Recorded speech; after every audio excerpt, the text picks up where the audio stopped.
नमस्कार मित्रांनो, जिल्हा परिषद भरती 2023 चे जे रिझल्ट आहे हे उपलब्ध झालेले आहे आणि आता डॉक्युमेंट व्हेरिफिकेशनच्या अपडेटसुद्धा साईटवर उपलब्ध होणे सुरू झालेले आहे। अपडेट आहे ती तुम्हाला ज्या जिल्ह्यासाठी तुम्ही अर्ज केलेला आहे त्या जिल्ह्याच्या साईटवर उपलब्ध होणे सुरू झालेले आहे। जसे की नांदेडकडून सुद्धा उपलब्ध झालेले आहे काही गोष्टी ह्या बघा। जिल्हा परिषद सरळ सेवा भरती निकाल सुद्धा साईटवर उपलब्ध करून दिलेले आहे यामध्ये। आणि यामध्ये आता मूळ कागदपत्रे पडताळणीसाठी बोलावण्यात येणाऱ्या उमेदवारांची यादी व कागदपत्रांची यादी सुद्धा साईटवर उपलब्ध होणे सुरू झालेले आहे। अशा प्रकारे बाकी जिल्ह्यांच्या ज्या साईट आहे त्या साईटवर सुद्धा सेम अशा प्रकारे जी माहिती आहे ती उपलब्ध होणे सुरू झालेली आहे। तुम्ही ज्या जिल्ह्यासाठी अर्ज केला होता त्या जिल्ह्याच्या साईटवर जाऊन तुम्हाला ज्या अपडेट आहे लेटेस्ट निकालाबद्दल आणि भरतीबद्दल त्या तुम्हाला चेक करणं गरजेचं राहणार आहे। तसं आपल्या टेलिग्राम चॅनलवर ज्याही अपडेट येत आहे त्या आपल्या टेलिग्राम चॅनलवर उपलब्ध करून देतोय, परंतु त्या व्यतिरिक्त तुम्हाला सुद्धा अपडेटेड राहणं गरजेचं आहे। आणि काही ज्या 5 पोस्टच्या ज्या एक्झाम आहे त्यासुद्धा पेंडिंग आहे, त्यासुद्धा कधी होतील याबद्दलची अपडेट अजूनपर्यंत आलेली नाही आहे। ते सुद्धा आपण बघूया नेमकं काय कारण आहे। तर ज्या विद्यार्थ्यांचे डॉक्युमेंट व्हेरिफिकेशन आहे त्यांना डॉक्युमेंट व्हेरिफिकेशनसाठी बोलावण्यात येत आहे। तर नाशिककडून रिंगमॅन, वरिष्ठ सहाय्यक विस्तार अधिकारी, कृषी आरोग्य पर्यवेक्षक, तारतंत्री, जोडारी, कनिष्ठ सहाय्यक लेखा या ज्या पद आहे या पदांचे जे डॉक्युमेंट व्हेरिफिकेशन आहे त्यांचा टाइम टेबल दिलेला आहे बघा। 20 तारखेपासून डॉक्युमेंट व्हेरिफिकेशन होणार आहे। यामध्ये जे उमेदवार पात्र आहे त्यांची यादी सुद्धा यामध्ये नमूद केलेली आहे, तुम्ही बघू शकता। आणि यामध्ये कोणकोणते डॉक्युमेंट्स तुम्हाला सबमिट करावे लागणार आहे फॉर्म सोबत ते सुद्धा आपण या व्हिडिओमध्ये बघणार आहे। तर व्हिडिओ शेवटपर्यंत बघा आणि चॅनलवर नवीन असाल तर चॅनलला सबस्क्राइब करायला विसरू नका। नोकरीबद्दल सर्व आपल्या चॅनलवर मिळणार।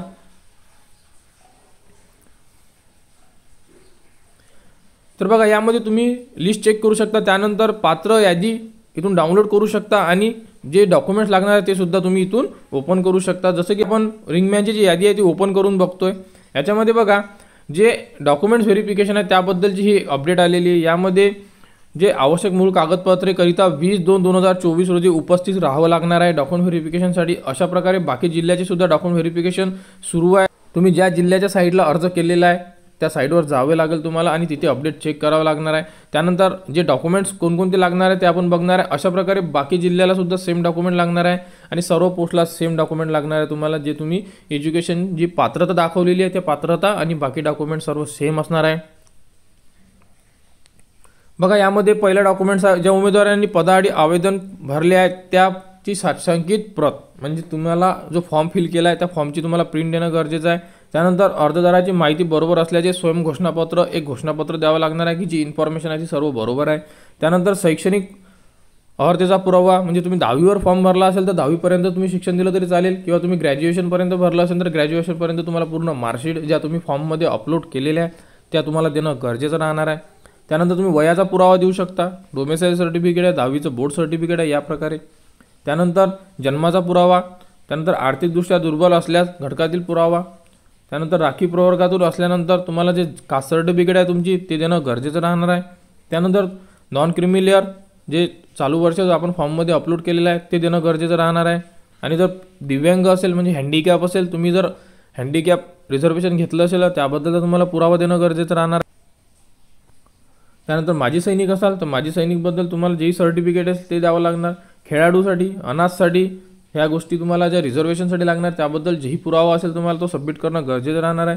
त्यानंतर डोमेसाईल सर्टिफिकेट, महाराष्ट्राचा रहिवासी असल्यामुळे ज्या विवाहित स्त्री आहे त्यांना नावात बदल असल्यास त्याच्याबद्दल जेही पुरावा असेल ते देणं गरजेचं आहे। मराठी भाषेचे ज्ञान असल्याचा पुरावा म्हणजे तुम्ही 10वीची मार्कशीट देऊ शकता।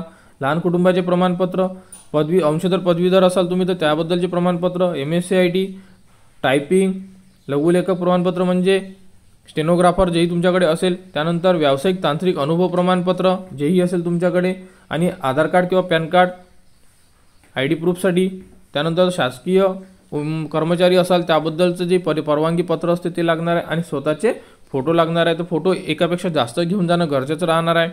तर या गोष्टी ज्या आहे ह्या तुम्हाला कंपल्सरी डॉक्युमेंटमध्ये आहे। आणि त्यानंतर जे रिंगमॅन हे जे पद होतं यासाठी जेही डॉक्युमेंट्स व्यतिरिक्त मागितलेले आहे तुम्हाला, जसे की परवाना मागितला असेल, ड्रायव्हिंग लायसन, एक्सपिरियन्स सर्टिफिकेट वगैरे मागितलं असेल तर या प्रकारे तुम्हाला पोस्ट वाईज सिलेक्शन जेही झालं असेल तुमचं ते डॉक्युमेंट देणं तुम्हाला गरजेचं भासणार आहे, कारण ते डॉक्युमेंट त्या पोस्टसाठी मागितलेले आहे म्हणून। तर अशा प्रकारे हे डॉक्युमेंट लिस्ट आहे। या डॉक्युमेंट लिस्ट सर्व जिल्ह्याला आणि सर्व पोस्टला सारखी आहे, फक्त जी पोस्ट आहे, ज्या पोस्टसाठी जर काही पर्सनली एक्सपिरियन्स किंवा ड्रायव्हिंग लायसन किंवा अशा प्रकारे जर कोणतं एज्युकेशन मागितलं असेल तर ते एक्स्ट्रा लागेल फक्त तुम्हाला. बाकी पूर्ण रेग्युलर डॉक्युमेंट हे सर्व सेम असणार आहे पूर्ण जिल्हा परिषदसाठी. तर अशा प्रकारे पूर्ण जिल्ह्याच्या ज्या यादी आहे डॉक्युमेंट व्हेरिफिकेशनच्या ह्या साईटवर उपलब्ध होणे सुरू झाले आहे. जसे की यवतमाळची यादीसुद्धा साईटवर उपलब्ध झालेली आहे. त्या व्यतिरिक्त बाकी जिल्ह्याची सुद्धा यादी साईटवर उपलब्ध होणे सुरू आहे. तुम्ही ज्या जिल्ह्यासाठी अर्ज केलेला आहे त्या जिल्ह्याच्या साईटवर जाऊन तुम्ही अपडेट चेक करा किंवा आपल्या टेलिग्राम चॅनलवर जी माहिती आपल्यापर्यंत पोहोचत आहे ती माहिती तुम्हाला आपल्या टेलिग्राम चॅनलवर सुद्धा उपलब्ध करून देण्यात येत आहे, कारण सर्व गोष्टीचा व्हिडिओ बनवू शकत नाही म्हणून. तर अशा प्रकारे नांदेडच्या खूप साऱ्या पोस्टचे जे अकाउंट व्हेरिफिकेशन आहे ते 20 तारखेपासून सुरू होत आहे. तर तुम्ही नांदेडसाठी फॉर्म भरला असेल, यवतमाळचे सुद्धा डॉक्युमेंट व्हेरिफिकेशन सुरू झालेले आहे, तुम्ही तिथे सुद्धा बघू शकता. तर तुम्ही अपडेट चेक करा आणि डॉक्युमेंट व्हेरिफिकेशनला जाऊ शकता. आता राहिले जे पद आहे त्यामध्ये येत आहे कंत्राटी ग्रामसेवक, त्यानंतर आरोग्य सेवक महिला, त्यानंतर आरोग्य सेवक पुरुष 50%, आरोग्य सेवक पुरुष 40% आणि मुख्य सेविका म्हणजे पर्यवेक्षिका. या 5 पदांची एक्झाम अजूनपर्यंत बाकी आहे. याबद्दलची अजून साईटवर कोणत्याही प्रकारची अपडेट उपलब्ध करून दिलेली नाही आहे, पण लवकरच उपलब्ध करून देतील असे वाटत आहे, परंतु अजून उपलब्ध झालेली नाही आहे. कारण आचारसंहितेच्या अगोदर ही एक्झाम होणं खूप गरजेचं आहे, कारण आचारसंहितेमध्ये रिझल्ट लागू शकतात, एक्झाम होऊ शकते, फक्त नियुक्ती देऊ शकत नाही.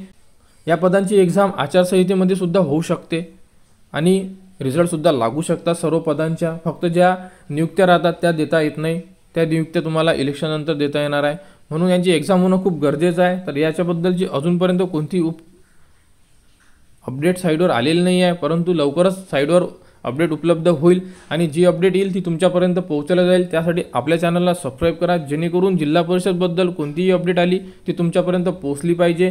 त्यासाठी आपल्या चॅनलला सबस्क्राईब करा.